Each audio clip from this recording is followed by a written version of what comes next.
وكان يحضنا على العلم النافع وعلى العمل الصالح، يذكرنا بهدي السلف رحمة الله عليهم. نعم، ممن لقيت في الرياض وحضرت بعض دروسهم وأخذت عنهم شيئا يسيرا بالنسبة لما ينبغي.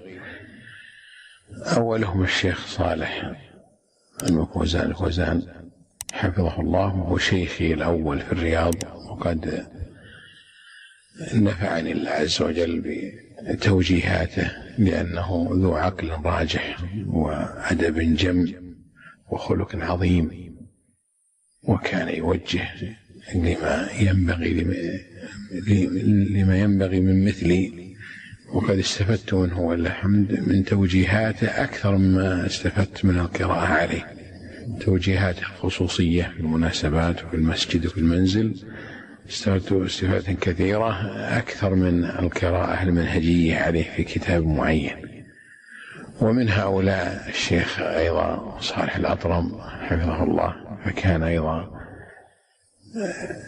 يوجهني ويرشدني إلى ما ينبغي، وكنت أعرض عليه بعض المسائل الفقهية، وقرأت عليه بعض شيء من زاد مستقنع. وكذلك الشيخ صالح الفوزان قرأت عليه شيء من فتاوى شيخ الإسلام في درس خاص.